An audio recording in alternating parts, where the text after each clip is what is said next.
You're lying in bed. It's quiet. And suddenly you're having a conversation with someone who isn't even there.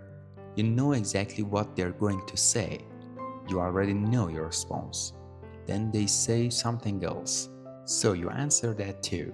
10 minutes later, you've had an entire argument that never happened. And sometimes it's not even an argument.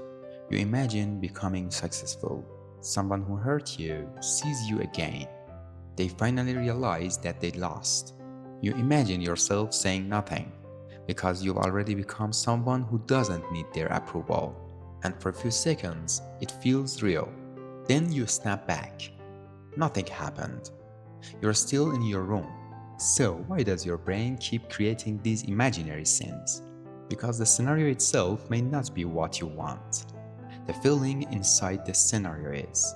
These scenarios usually appear when life gets quiet. You're driving, taking a shower, walking alone, trying to fall asleep. Nothing is demanding your attention, so your mind starts creating something. An ex appears, a friend, someone who rejected you, someone you wish understood you, and suddenly you're explaining yourself, defending yourself, finally saying everything you couldn't say in real life. Or maybe you're imagining a future version of yourself, more confident, more successful, more respected. Notice the pattern. You're rarely imagining yourself exactly as you are now. You're imagining the version of yourself that finally gets something you're missing. And that's what the psychology gets interesting. Your brain doesn't just remember reality, it stimulates it. It imagines conversations, predicts reactions, and runs possible futures. That's normal.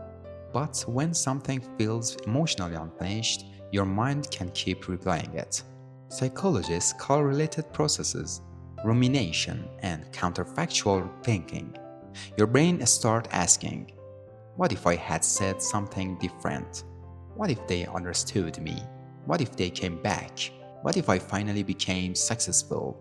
You're not necessarily trying to create a fantasy. Your mind may be trying to reach an emotional ending that reality never gave you. And sometimes it can't. So it keeps trying. You know the conversation isn't real, but your emotions can still react. You get angry. Your heart beats faster. You feel embarrassed. Maybe you even smile. Nothing happened outside your head, but something happened inside it. A vivid mental stimulation can trigger a real emotional response. That's why you can spend 15 minutes arguing with someone in your imagination and then walk into another room still angry at them. They didn't say anything. Your brain did. And there's another reason these scenarios are so tempting. Inside your head, you have control. You can make them understand. You can say the perfect thing. You can make yourself confident. You can make someone regret losing you. Reality doesn't give you that control. Your imagination does. This is why telling yourself just stop overthinking usually doesn't work. You're trying to remove the behavior without understanding its purpose. A better question is, what does this scenario give me? If you're always defending yourself, maybe you don't feel heard. If you're always being admired, maybe you don't feel seen. If you're imagining someone coming back, maybe you're struggling to accept that they're gone. If you're imagining a better future every night, maybe you're unhappy with the present. The scenario is fictional. So, next time you catch yourself inside one of these imaginary conversations, pause. Don't immediately judge yourself. Ask, what am I trying to feel right now? Control? Validation? Connection? Recognition? Closure? That answer matters more than the scenario, because once you understand what you're actually looking for, you can start addressing it in real life. Maybe you need to speak up. Maybe you need to let someone go. Maybe you need to stop chasing validation.